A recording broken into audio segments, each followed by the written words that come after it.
So, very good evening to all the dear students. And today's topic for the discussion is neonatal hypoglycemia and ETAD, that is emergency triad treatment and assessment. So, to start with, I would begin with that hypoglycemia is something I can say it is a very important vital sign. And as in the emergency day in and out, we all encounter the sick newborns. And once they come, with respect to the vitals, we take care of heart rate, respiratory rate, and temperature, airway. Like then simultaneously, blood sugar is something that should always be recorded at the outset whenever encountering a sick baby. So hypoglycemia is a very common morbidity in the neonatology. And learning objective for today's uh, presentation would be like define one, we should know that what is hypoglycemia in the newborns, and we should identify the babies who are at risk of hypoglycemia. As I discussed at the outset, that sick babies are supposed to be checked for the sugars always. Apart from that, we should also know that who are the babies who should be screened and monitored for the risk of hypoglycemia. Then, what are the methods of estimation of blood sugar in the neonates, and what precautions should we take while doing so? And subsequently, we should also go ahead with the management of hypoglycemia as an algorithm. So, hypoglycemia is defined as the blood sugar of less than 45 milligram per deciliter, and is its most common metabolic disorders in the newborns. So, prevention is always the best, because if not taken care and not identified and treated, it can lead to very long-term neurological sequelae, and which is often very much problematic to the babies in long run. So, who are at risk of hypoglycemia? Those babies who are preterm and low birth weight. Infant of diabetic mother, we all know that a mother who are having gestational diabetes are at risk, their babies are at risk of hypoglycemia. Then a small for gestation age baby. So we need to know at the birth always we should check the centiles for the babies. We should check as we check the weight just after birth. We should plot simultaneously the baby's weight on the Fenton's chart, and should assign the baby in the group of HGA, AG, or LGA. And as we know that this baby is HGA, then this baby should be monitored for the hypoglycemia, and the protocol timeline for the schedule for the monitoring should be given at that moment only. So by this strategy, we can avoid the babies to be missed and identified when they already become symptomatic. Then the babies who are having concerns of intrauterine growth restriction in antenatal period. Then there are some drugs in the mother which can also put the baby at risk of hypoglycemia, like beta blockers. So who are the mothers who are on the beta blockers? The mothers could be a case of rheumatic heart disease or some cardiac morbidity. In that case, they may require a beta blocker or such kind of mothers. Then newborns who are requiring IV fluid, they automatically they need to be monitored for the blood glucose. Then any sick babies in the ICU, like perinatal asphyxia, shock, hypothermia, sepsis, and polycythemia, should be monitored for hypoglycemia. They all are at risk. And then coming to the frequency of monitoring, so screening, as we discussed in case of infant of diabetic mother, small for gestation age babies, preterm babies, uh, it should be done at 2 hours, 6 hours, 12 hours, 24 and 48 hours. And in babies who are small for gestation age baby, it should be prolonged a bit. And if we feel that in the screening, the blood sugars are towards lower side, that we can say that mostly it varies between 50 to 70, then also we need to prolong the screening till we are assured enough that blood sugar are in the normal range. Then the neonates who are on the IV fluid should be monitored for blood sugar recording for every approximately 6 to 8 hours. And if the baby doesn't, once you stop the babies from IV fluid, then monitor at least the baby for next 12 hours and see whether the babies maintain the sugars on the oral feeds. Then coming to the technique of estimation of blood sugar.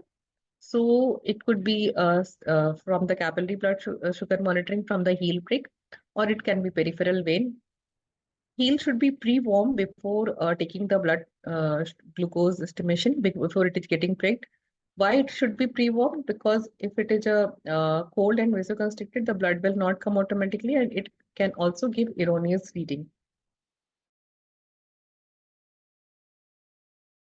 Isopropyl alcohol or a spirit by triple swab method. We should not use betadine in the baby, and we should allow it to dry enough so that, and only after that we should trick it. It should not be that alcohol is dripping from the preparation site and it is being pricked. Then we should not be pricking the heel at the center. It should be pricked from the posterior lateral aspect of the heel. We will see it's in the subsequent slide how it is done. And we have to also send a lab sample if the blood sugar is low. So often we do estimation of the blood sugar at bedside by the point of care glucometer. And whenever the blood sugar reading is low, then it has to be confirmed from the lab values. The method of the estimation varies from the lab and the glucometer. One more important point here is that whenever you are having a sampling and a blood glucose sample is also being time is there or also being planned, then don't unnecessarily prick the baby from the heel. Just take the the sugar from the peripheral vein blood drop as via glucometer at that moment only.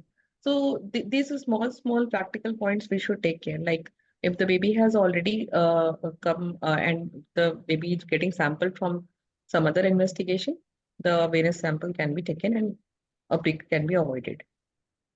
So in this image, you can see that these are the areas where the pricking site should be there. It should not be in the center, and the heel should be grasped at the arch, and this is the holding method, and then it should be pricked. And all aseptic precautions should be taken care while doing the glucose estimation, especially the babies who are very extremely low birth weight babies. So what we should take care of and what should we do not do while we are estimating a blood sugar. So heel should not be cold to touch. We already discussed that it should be pre-warmed, and cold would lead to vasoconstriction and difficulty in getting a sample and also erroneous reading. And avoid pricking in the middle portion of the heel. Do not do a very deep prick. If you hold the heel properly and do it pre-warm, the blood drop will very well come. It doesn't require a very deep prick. Then betadine should not be avoided in the newborn skin preparation. And we should allow the skin side to dry before we should prick. And lab analysis should not be delayed whenever we are sending a lab sample. It should be sent in fluoride vial and the sample should reach the lab as early as possible. So what happens if you delay the sample to the lab? It decreases the blood glucose level erroneously to the lower value from the actual one. Then what could be the symptoms of hypoglycemia? So symptoms of hypoglycemia are very non-specific. There are no specific symptoms.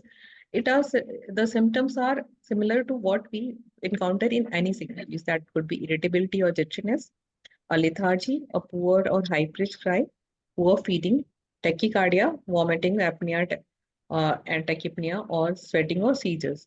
So as you can see that it includes a lot of manifestation which involves the central nervous system. That includes irritability and letharginess along with the poor or high-pitched cry, difficulty in feeding, and seizures. So these are directly or indirectly a manifestation of the central nervous system involvement along with the some autonomic finding that includes tachycardia, sweating, and apneas. So, manifestation of the hypoglycemia involve a lot of non-specific symptoms. That's why all sick babies should be monitored for the hypoglycemia. Then differential diagnosis, of course, includes sepsis, hypothermia, asphyxia, and hypocalcemia.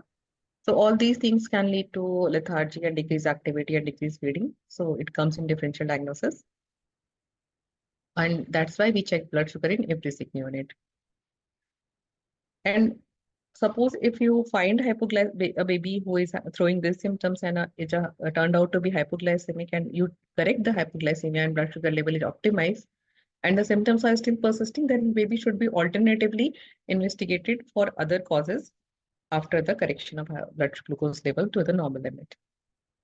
Now coming to the very important concept in the management of hypoglycemia, uh, a nomenclature which may be a bit confusing to the students who are already new to the neonatology or pediatrics and are in the first year. So one is glucose infusion rate, or GDR or GIR, that is glucose diffusion rate or glucose infusion rate. And another thing is percentage dextrose. So you often would be finding that it is being discussed on the rounds that the baby should be put on GIR of 8 or GIR of 10. And then alternatively, you maybe even ask that what is the dextrose concentration of this particular baby's IV fluid. So the two things are very important to understand that GIR, whenever we talk of GIR, the unit is milligram per kg per minute. So it is a rate. So it has to be in the like a milligram per kg per minute, as you have a fluid rate milligram per kg per day. So the fluid rate and GIR both are in the same unit. Then you have to a percentage dextrose. So dextrose percentage is a concentration of the dextrose amount in the fluid which is being administered to the baby. So it could be in form of either 10% or 12, 15% or 20% or 25%. So what we encounter, we know that we have in our wards the fluid of 10% or sometimes 25% dextrose. Sometimes you may have 5% dextrose, or you have a combined fluid with electrolytes like isolate B or DNS, in which the dextrose concentration varies from the 5% to 10% depending on the concentration. So one dextrose concentration of the fluid is one thing and GIR is another thing. So whenever a baby is hypoglycemic, we need to initiate the baby on some GIR, often a 6 milligram per kg minute to start with, to achieve the metabolic demands of the body, and that is GIR. So how a GIR would come? How do we know that this baby would be given this much of GIR?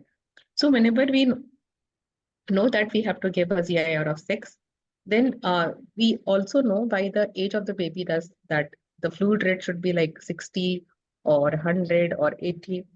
And then subsequently, we can determine the what is the percentage of dextrose. So by that matter, we can know that what percentage of dextrose is required in this particular case.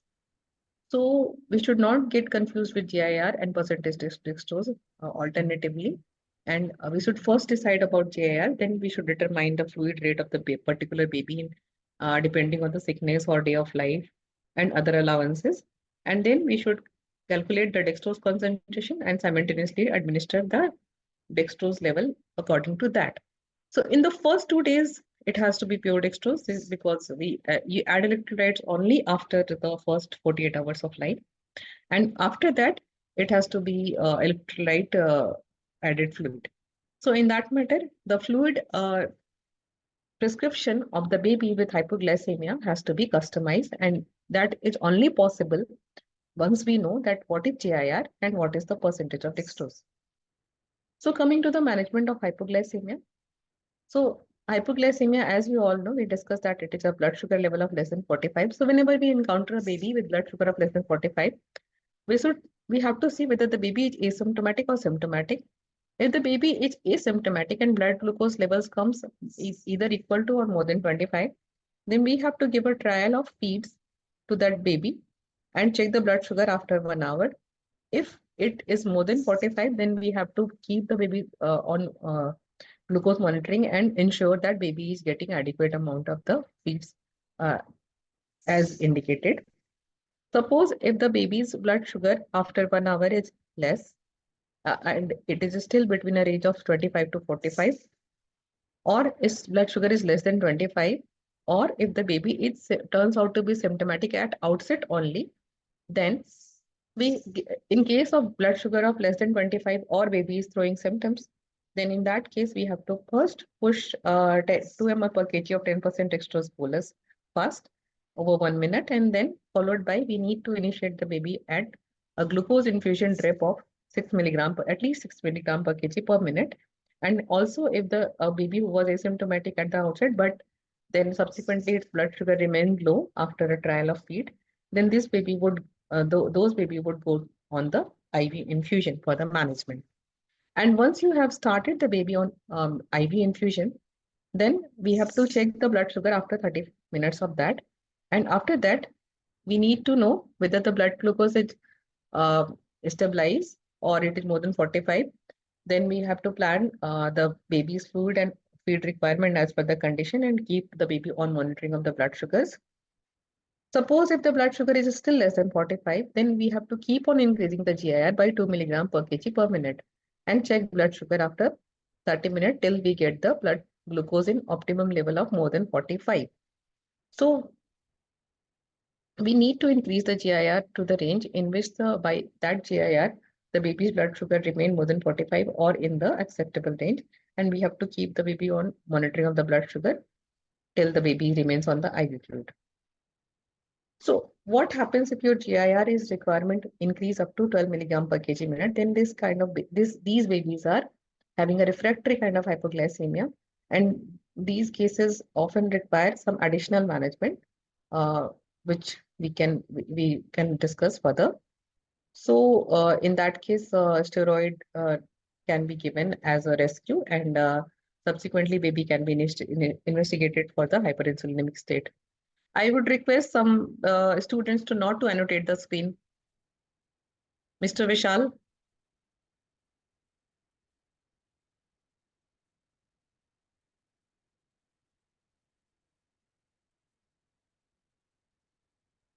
people from the client kindly can disable the annotation if possible.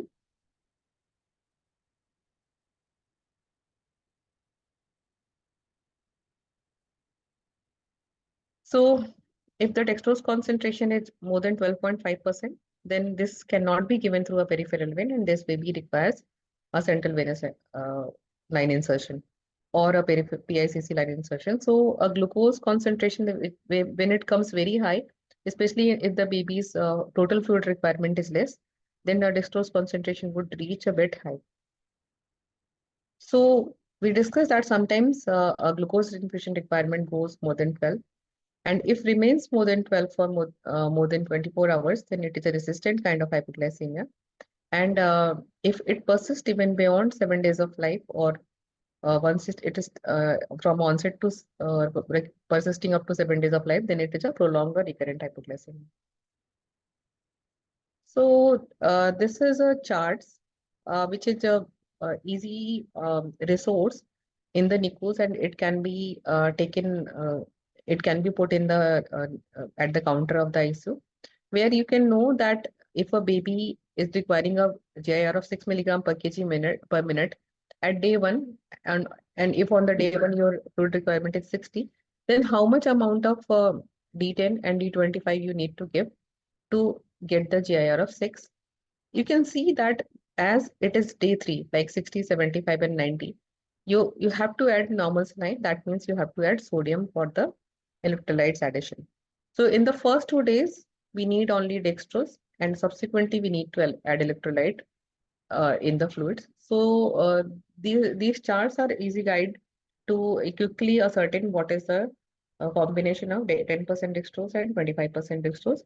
Again, it can be alternatively calculated from the formula that what higher concentration and what lower concentration dextrose is required for the same.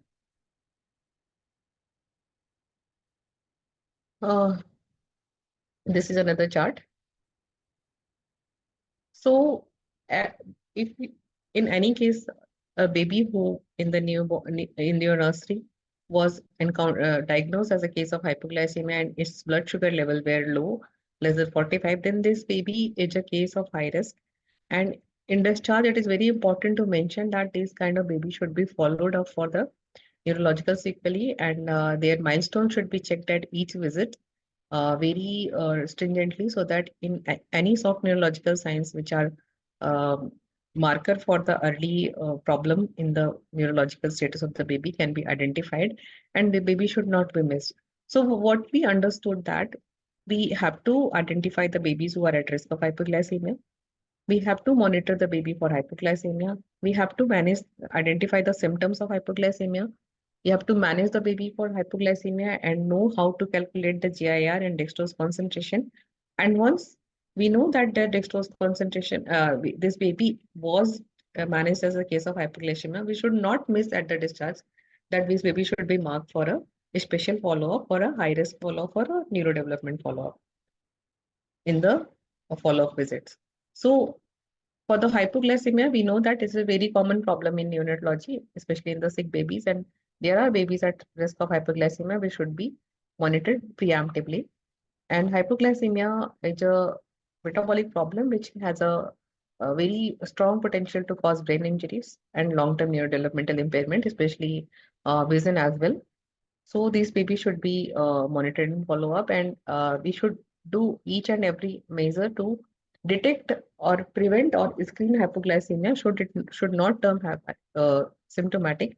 And at the screening only we detect the low blood sugar levels and manage appropriate.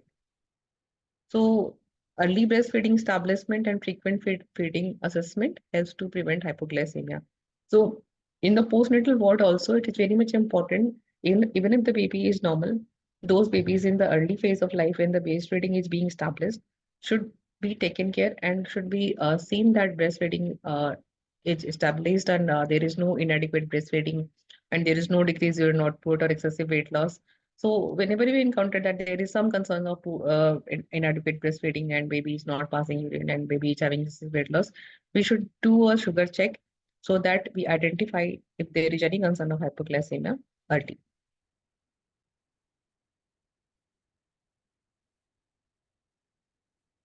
Then neonates with hypoglycemia should be followed up for high risk follow-up.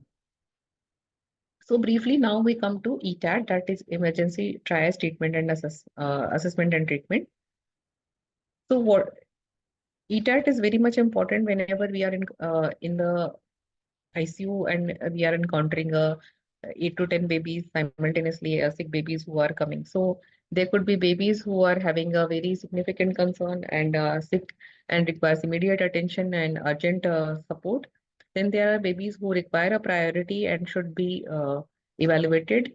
And there could be babies who have very minimal concern, should be assured, mother should be assured and can be sent. So what are the signs which define the babies for the emergency triage and assessment? We would be discussing briefly. So triage means sorting.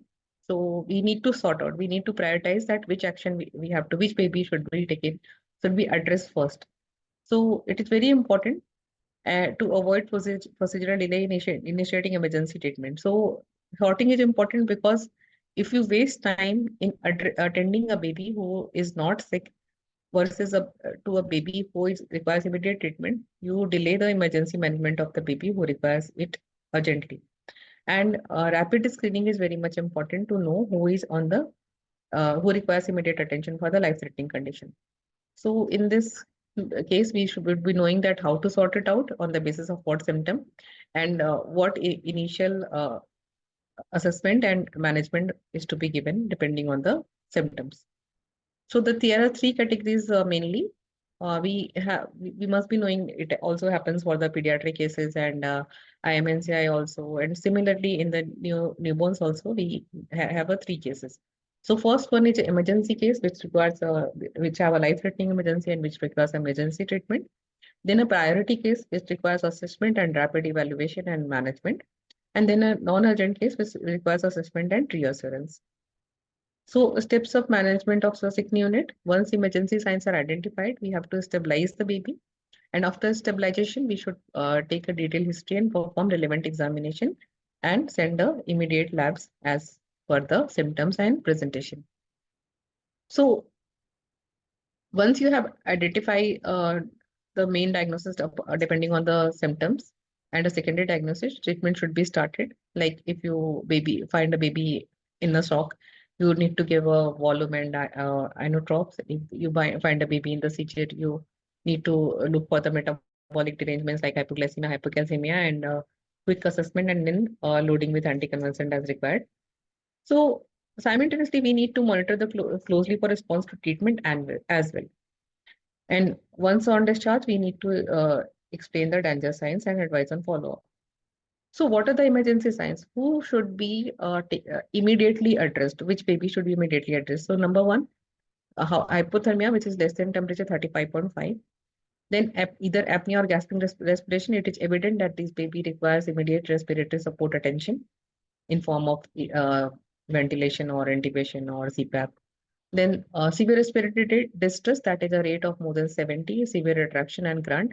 So we have Downey score and Silverman score, and by that way we can objectify the severity of distress and address.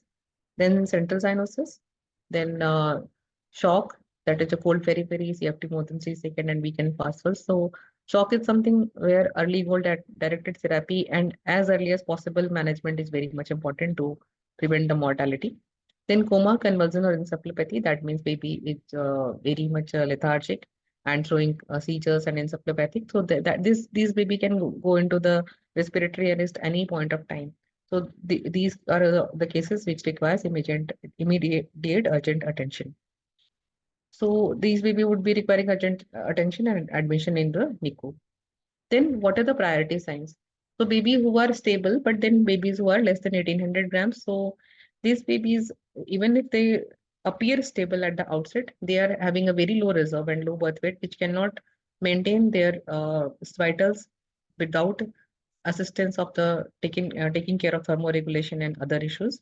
So these baby are also a priority condition. Then we discussed that temperature of less than 35.5 was emergency case. So a temperature between 35.5 to 36.4 is a priority. Then respiratory distress to the extent which we discussed initially in the emergency case. That means distress is there, but then not to that extent that was in the prior case. That a distress score of up to 3 to 4 comes in priority, and 5 to 7 comes into emergency.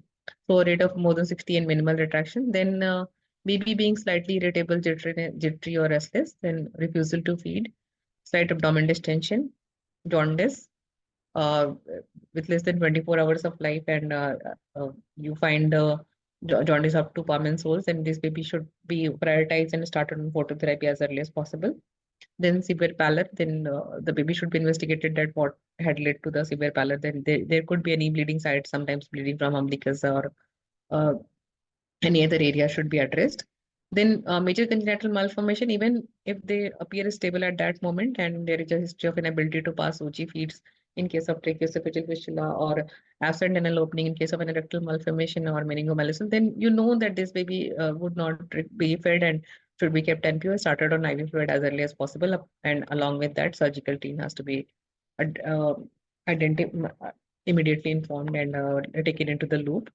Then a baby who is large for gestation is baby or more than 3.8 kg as per percentile chart. So these baby are also at risk of hypoglycemia and respiratory distress. These are also a priority. So what are the actions in case of priority sign identification? These babies also requires immediate assessment and should be attended, and they need to be given treatment as per their presentation. So suppose if there is a jaundice, they have to has to be sent a lab sample for the level of the jaundice and possible cause, and started on phototherapy. If the baby is having distress, then baby can be put on nasal CPAP and subsequently other priority signs to be addressed. So these baby also require admission in the nursery or high dependency unit.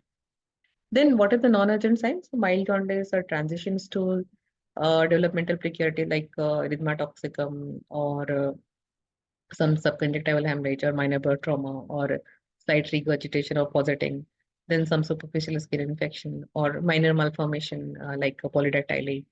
So these kind of cases should be examined, and then but the parents can be assured, and they should be informed. Even these babies should be informed about danger signs and to report whenever there is a concern.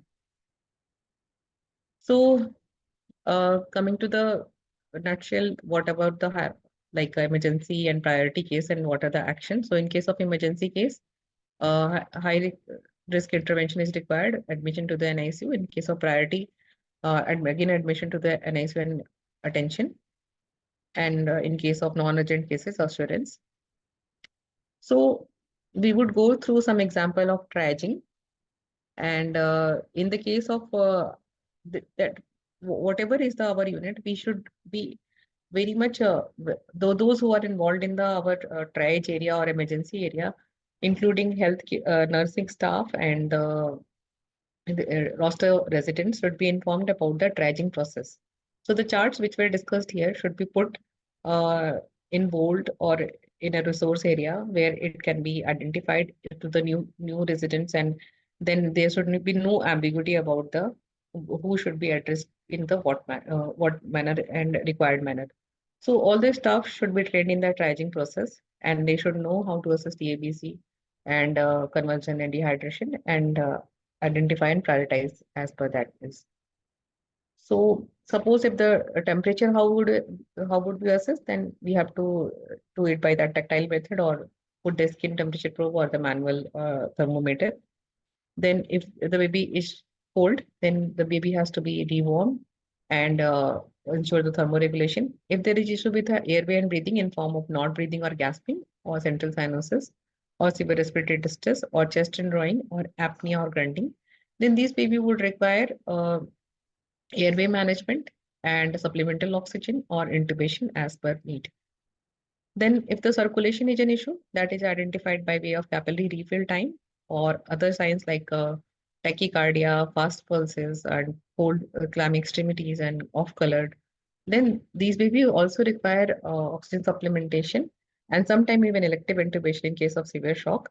Then baby should be ensure thermoregulation, secure IV line as early as possible, replacement as per the identification of shock and type of shock, and immediate assessment and vasopressors as required. Then in case of convulsion, we should address the metabolic causes which can lead to convulsions like hypoglycemia and hypocalcemia, which are the common ones. And if not identified, if those are within normal range, the baby requires anticonvulsant loading and aborting of the seizures. And meanwhile, these babies should also be taken care for the vitals and airways because they are at risk of aspiration. Then, in case of severe dehydration and diarrhea, which can be in form of lethargy and sunken eyes, baby has to be fluid replacement is required as per the protocol. So, all the babies should be screened for these symptoms and urgent management should be done. So here we come to a case which was a 3-day-old newborn baby with a birth weight of 2.4 kg and is brought to the nursery with complaint of inability to feed. The temperature is 36.2. The baby is lethargic. Capillary refill is 2 seconds and hands are cold. Baby is breathing normally at rate of 55 per minute without with and heart rate of 144. So what is the category of triage in this case and management steps? So I think students can put in the chat box at least triage category, if not the management.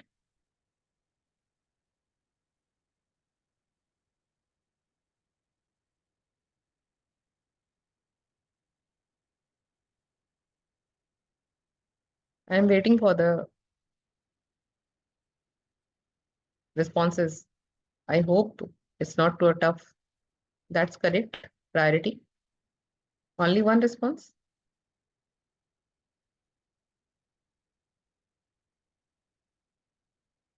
Really. So that's wonderful. The baby goes for the priority assessment. So then what has to be done? So this baby, what was the problem? One was mild hypothermia. The temperature was 36.2 and baby was cold and lethargic. So we have to take care of temperature either by putting the baby under the radiant heater or radiant warmer or putting the KMC. And as the baby is lethargic, the vitals should be taken care. Baby's blood sugar should be taken. Vitals saturation should be taken. As it was told that baby is breathing normally and respiratory rate was within normal limit. So baby supervised breastfeeding should be done and to look for the whether how much is the lethargy and to what extent baby is taking the feeds and suppose it could be only a cold stress which can be once taken care baby may become okay, or it could be just early signs of sepsis and other things. So this is the way we triage this baby. Coming to the case two. So this is a day 8 baby, 2.6 kg with fast breathing and inability to feed. Temperature of 36, but respiratory rate of 74 per minute and significant lower chest and drawing. The heart rate of 156 and capillary refill of 4 seconds with cold extremity with poor peripheral pulses but no diarrhea. So, what is the triage of this baby? So, I would expect a quick response for the that's it, it's an emergency. And we know why it is an emergency because it is a respiratory rate of more than 74 per minute with significant lower chest and drawing. So, this baby is having a respiratory failure kind of situation. And the other important part is that CRT of 4 seconds with cold extremities. Shock and respiratory failure both are simultaneously. So this baby would require immediate attention to the airway and breathing in form of the respiratory support, oxygen supplementation, and IV access. And most probably this baby could be so we have problem of severe respiratory distress and shock. And this baby needs to be maintained airway. Baby need to be started on oxygen. Uh, or respiratory support and then fluid boluses. And if you find that shock is worsening or not responding, then you may need to intubate the baby and put on the intubation and ventilation and identify the cause, whether it is a sepsis or something else. So coming to the case 3, a 15-day-old baby with 2.9 kg weight brought to the SNCU with fever and abnormal movements for 2 days, a temperature of 38 degrees C, heart rate of 110, respiratory rate of 65 per minute, and no chest drawing. Capillary refill of 4 seconds, extremity warm, but baby was convulsing. So this convulsion itself is a very important fact that this baby is directly goes to the emergency situation. Another important thing is the capillary refill of 4 seconds.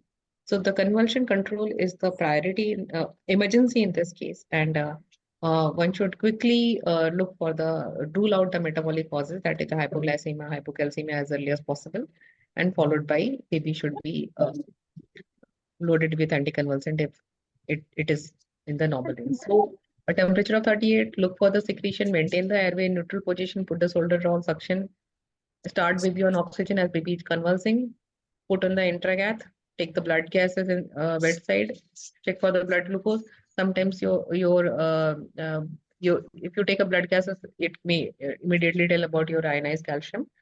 So this baby, if the glucose is less, then you need to push the bolus for the correction of the hypoglycemia and subsequently anticonvulsant if required.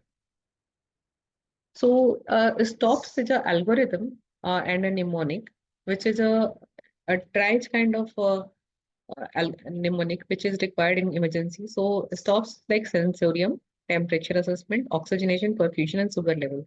So in this case, you will see that this incorporate almost um, all the vitals. When we talk of sensorium, it is taking care of CNS. When we talk of temperature, it is taking care of thermoregulation, sepsis, and shock. When you talk of oxygenation, it is indirectly assessing a respiratory system. When we talk of perfusion, it is taking over the cardiovascular system, and metabolic is the sugar level. So this stops is very much important to know that the baby is what is the condition of the baby overall and how it has to be prioritized and categorized. And then ABPU. So again, we have been discussing about letharginess, convulsion, coma, decreased activity, inability to feed. So this ABPU scale is often discussed in pediatrics, and this is something to do with the alertness or sensorium level in the case. So in the neonate who is not alert and active, uh, it has to do something with the severity of encephalopathy.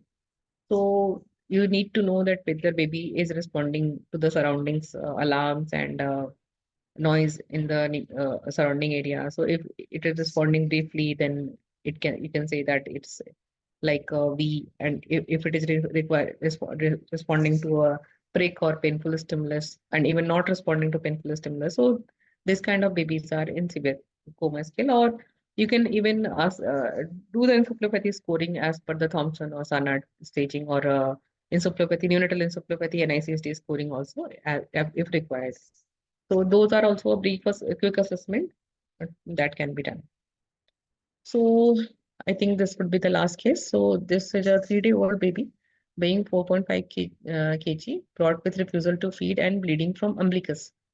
On examination of temperature of 37, and heart rate of 144 was there, with respiratory rate of 50 and CFT of 2 seconds, extras up to mid time. So tries the baby, and so can I have a quick assessment about the triage?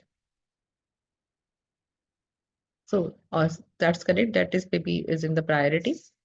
So this baby is having refusal to feed and jaundice also. So refusal to feed and jaundice sometimes may be correlated, that baby who are not feeding adequately, their jaundice may take a longer time to go away.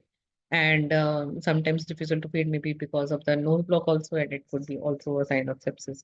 So we have to be very careful. Sometimes a baby who are in between and may look okay at the outset, but then they can deteriorate very fast.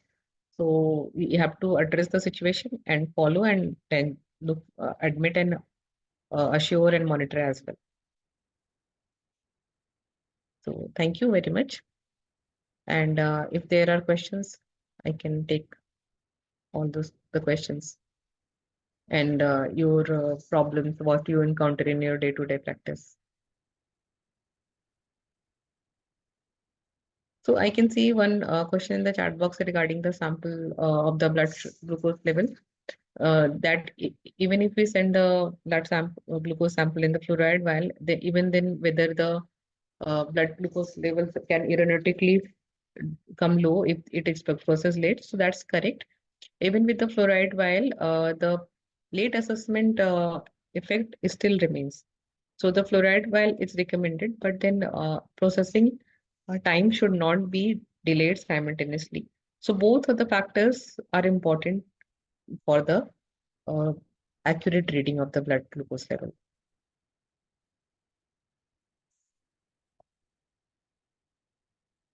So you want, somebody wants a chart, like which chart you want?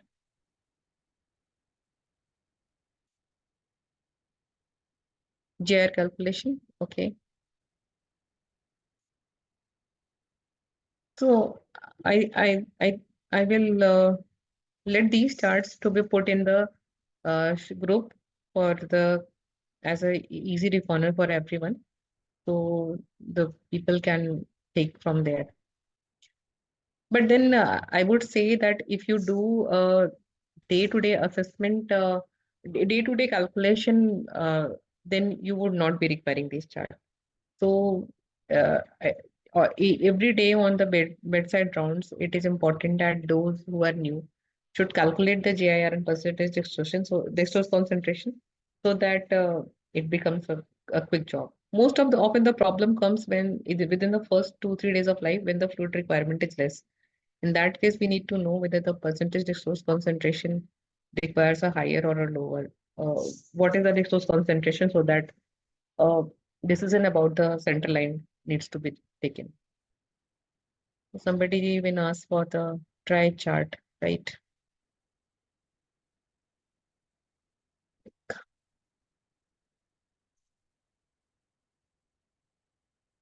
These are the try chart.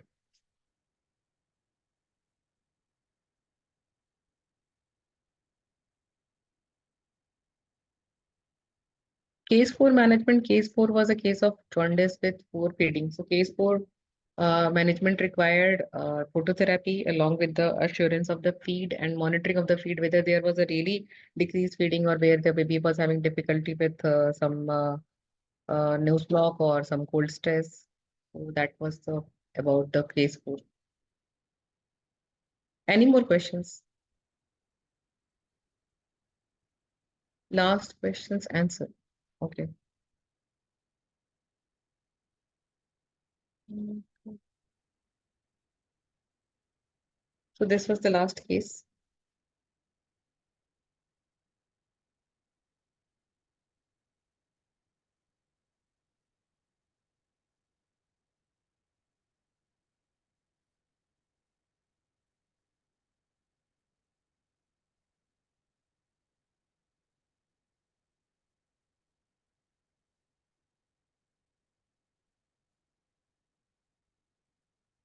If anyone want to ask any question, they can be allowed to unmute and they can ask.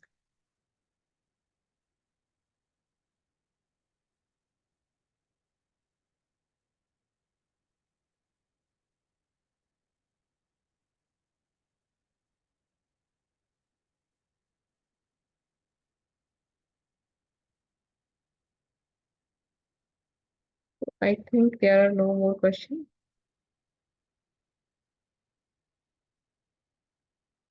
So thank you, everyone. Thank you for your patient listening.